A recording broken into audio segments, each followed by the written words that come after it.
Movies అవన్నీ పక్కన పెడదాం కాసేపు. అసలు శ్రీవర్ధన్ రెడ్డి గారు అంటే అసలు మిమ్మల్ని ఎలా పిలవాలి? గోవర్ధన్ రెడ్డి గారు అని పిలవాలా? శ్రీవర్ధన్ రెడ్డి గారు అని పిలవాలా? రియల్ నేమ్ వచ్చేసి గోవర్ధన్ రెడ్డి, రియల్ నేము శ్రీవర్ధన్. ఎందుకు మార్చుకున్నారు అలా? యాక్చువల్గా దానికి నో రీజను. శ్రీ అనేది ఎస్ తోటి స్టార్ట్ అవుతుంది కాబట్టి ఇట్ ఇండికేట్ సక్సెస్ అని చెప్పేసి ఒక ఫ్రెండ్ సజెస్ట్ చేస్తే అట్లా మార్చాను. ఓకే సార్, ఇప్పుడు మనం ఒకసారి వెనక్కి వెళ్ళి ఒక్కసారి ఫ్యామిలీ హిస్టరీ వరకు వెళ్ళి ఒకసారి ఫ్యామిలీని టచ్ చేద్దాం. మీ ఫాదర్ ఏం చేస్తూ ఉండేవాళ్ళు? మా ఫాదర్ నేమ్ కట్కూరు భద్రారెడ్డి, మా అమ్మగారు నారాయణమ్మ. మాది ఉమ్మడి నల్గొండ జిల్లా సూర్యాపేట తాలూకాలో దాచారం అనే గ్రామం. మా ఫాదర్ అండ్ మదర్ అగ్రికల్చరే. చిన్నప్పటి నుంచి నాకు కూడా అగ్రికల్చర్ అంటే చాలా ఇష్టం. నేను కూడా వెళ్ళేవాళ్ళం హాలిడేస్లో అటు. అగ్రికల్చర్ కూడా చేశారు, వ్యవసాయం కూడా చేశారు. స్టిల్ కూడా చేస్తున్నారు. ఇప్పటికీ ఊరికి వెళ్తే కంపల్సరీ ఓకే తోటలు అది ఇది వర్క్ చేస్తూనే ఉంటాం, చేసుకుంటూనే ఉంటాం.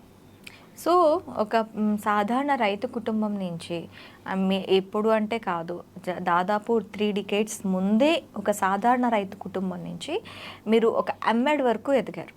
ఆ క్రమం ఏంటి సార్? అసలు ఎలా ఎంఎడ్ వరకు ఎలా వెళ్ళారు? యాక్చువల్గా మా విలేజ్లో 2nd క్లాస్ వరకే ఉండేదండి. 3rd క్లాస్ నుంచి ఒక 5 kilometers మా మండల హెడ్ క్వార్టర్ ఆత్మకూరు ఎస్ అని చెప్పేసి అక్కడికి నడుచుకుంటూ వెళ్ళి రావాలి. ఓకే. సో అట్లా 3rd క్లాస్ నుంచే ఎండనక వాననక అసలు రెగ్యులర్గా వెళ్ళేసేసి అక్కడ 10th క్లాస్ వరకు అక్కడ చదువుకున్నాను. 10th తర్వాత ఇంటర్మీడియట్ సూర్యాపేటలో గవర్నమెంట్ జూనియర్ కాలేజ్. ఓకే.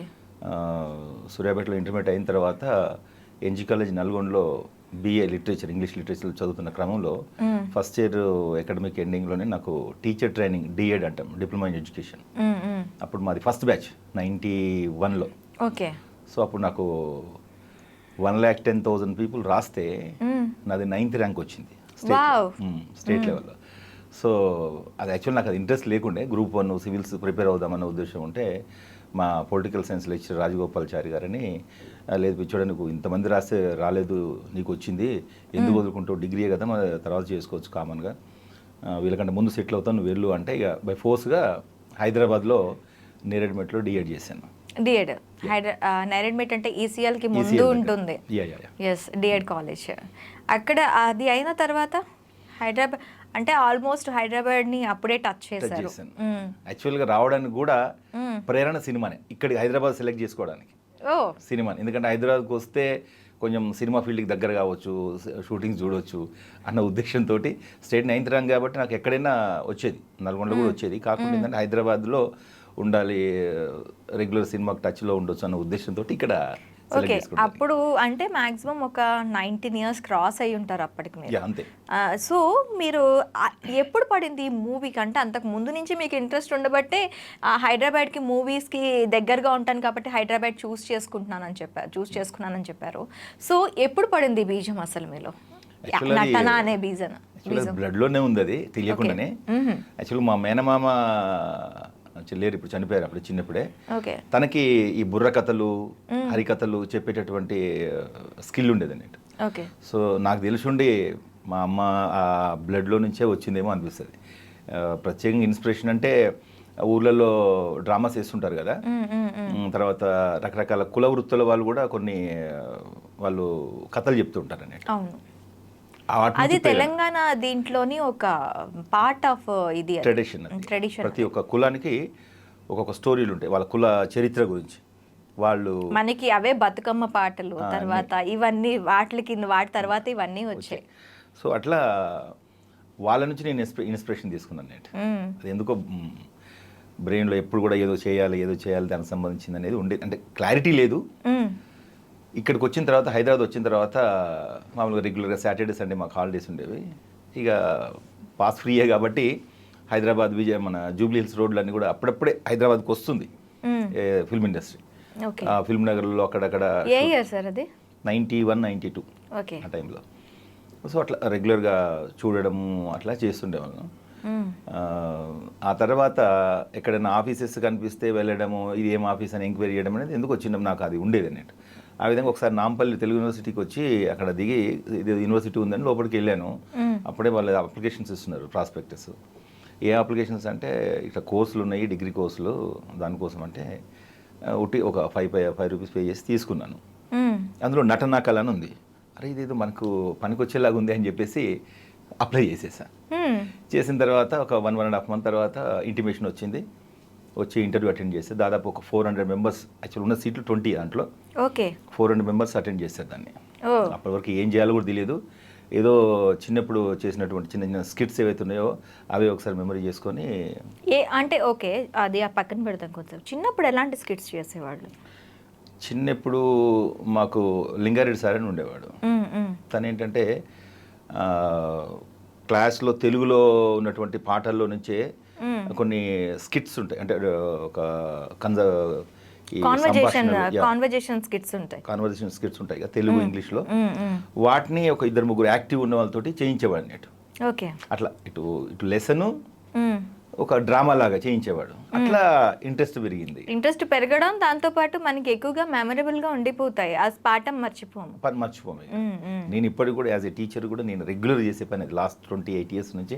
ప్రతి లెసన్లో పిల్లలు తీసుకొని, అంటే నేను హెడ్ మాస్టర్గా ఉన్నప్పటికీ అన్ని క్లాసెస్లో ఉన్నటువంటి లెసన్స్ చూసేసి ఒక 5-6 మెంబర్స్ పీపుల్ని తీసుకొని నేను ట్రైనింగ్ చేపిస్తుంటాను. నేను ఇంగ్లీషు తెలుగులో వాళ్ళకి అసలు నేను వస్తున్నా అంటే అదొక పెద్ద సార్ యాక్టింగ్ అంటుంటారు పిల్లలు. ఓకే. సో అక్కడి నుంచి స్టార్ట్ అయింది, అప్లికేషన్ తీసుకున్నారు, తర్వాత ఏమైంది? ఆ తర్వాత ఇంటర్వ్యూ అటెండ్ చేశాను. దాంట్లో ఫస్ట్ ర్యాంక్ వచ్చింది. వావ్. సో అప్పుడు అనిపించింది అన్నట్టు, మనలో విషయం ఉంది, ఏదో ఇంట్రెస్ట్తో పాటు విషయం కూడా ఉందని అప్పుడు అర్థమైంది. ఒక 400 మెంబర్స్లో అప్పట్లో నటన అంటే దానికి చాలా ఇప్పుడు నార్మల్ ఏ స్కిల్ అయినా సార్, ఇప్పుడు పాడటం అంటే ప్రాక్టీస్తో వచ్చేస్తుంది, అండ్ ఇప్పుడు డ్యాన్స్ అంటే ప్రాక్టీస్తో వచ్చేస్తుంది. నటన ఆన్ ప్రాక్టీస్ అంటే ఒక సిచ్యువేషన్కి తగ్గట్టు నటించడం అనేది మనకి సమయస్ఫూర్తి ఉంటేనే వస్తుంది. డెఫినెట్గా. సో ఇది అంటే ఇప్పుడు పాటనో లేకపోతే నాట్యమో కాదు, ఇది కంప్లీట్ మన మైండ్తో ఆడాల్సిన గేమ్ ఆర్ట్ అనేది. నేను మైండ్ గేమ్ అనే అంటాను ఆర్ట్ అంటే. ఒక నటన అనేది ఖచ్చితంగా ఒక మైండ్ గేమ్ అంటాను. సో ఇది రావటానికి మెయిన్గా స్ఫూర్తి ఏంటంటారు మీకు? అది అబ్జర్వేషన్ అండి. రకరకాల క్యారెక్టర్స్ అబ్జర్వ్ చేయడము.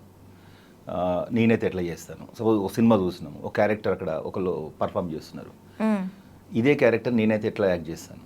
ఒక డ్రామా చూస్తున్నాం, ఇదే క్యారెక్టర్ నేను ఎట్లా పర్ఫామ్ చేస్తాను. ఎప్పుడైనా దాన్ని ఇంటికి వెళ్ళి చూసిన తర్వాత చెప్పాను కదా, ఇప్పుడు నాకు ఊర్లో చిన్నప్పుడు ఏదో 5th 6th స్టాండర్డ్లో కూడా ఊర్లో వేసిన డ్రామాలు ఉంటాయి కదా, ఆ నైట్ మొత్తం అబ్జర్వ్ చేసేసి నెక్స్ట్ డే నేను దాన్ని మెమరీ చేసుకొని మా ఫ్రెండ్స్ అందరిని కూర్చోబెట్టేసి ఆ క్యారెక్టర్స్ అని నేనేసేవాను అన్నట్టు. ఓకే. మీకు అంటే స్టేజ్ థియేటర్ ఆర్ట్స్లోని మీరు చేసి మీకు బాగా నచ్చింది ఏంటి ప్లేలా? రీసెంట్గా ఒకటి థింక్ అని ఒక ప్లే చేసాం. ఓకే. అంటే మీకు చిన్నప్పటి చేసినప్పుడు బాగా నచ్చింది అప్పుడు అదే అల్లూరు సీతారామరాజు ఏకపాత్రాభినయం చేశాను. అది ఏకపాత్రాభినయం. ఓకే.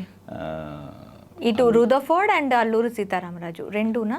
రెండు కాదు, ఓన్లీ అల్లూరు సీతారామరాజుదే స్క్రిప్ట్ అనుకొని అప్పుడు అల్లూరు సీతారామరాజు ఆయన డైలాగులు ఉండే అన్ని కంప్లీట్గా. ఆ డైలాగ్ పవర్ అదంతా కూడాను ఆ మూవీకి, అల్లూరు సీతారామరాజు మూవీ అంతా ఒక ఎత్తు అయితే ఆ చిన్న ఆ బిట్, ఆ 5 minutes ఆఫ్ బిట్ ఉంటుంది కదా, అది ఒక ఎత్తు. ఇప్పుడు చెప్పగలరా అది ఆ డైలాగ్? అంటే లాస్ట్లో ఒక అదే సన్నివేశం ఉంటుంది. అల్లూరు సీతారామరాజుని అరెస్ట్ చేయడానికి వస్తారు. అవును. వచ్చేసి మొత్తం 100 రైఫల్స్ చుట్టుముడితే రే రుతర్ఫోర్డ్, అక్కడ కాదురా ఇక్కడ కాల్చు. ఈ ఒక్క అల్లూరు సీతారామరాజు మరణిస్తే కోట్లాది అల్లూరు సీతారామరాజు జన్మించి నీ రవి హస్త బ్రిటిష్ సామ్రాజ్యాన్ని హస్తమయించేస్తారా, కాల్చరా కాల్చు అని చెప్పేసి పడిపోతారు అది. సో అట్లా నేను మా ఊర్లో విలేజ్లో కూడా ఏదో చిన్న ప్రోగ్రామ్ ఉంటే చేసామన్నట్టు. అప్పుడు చున్నీస్ ఉంటాయి కదా, ఆ చున్నీస్ కట్టుకొని అప్పుడు చిన్నప్పుడు సారా ప్యాకెట్లు ఉండేవి.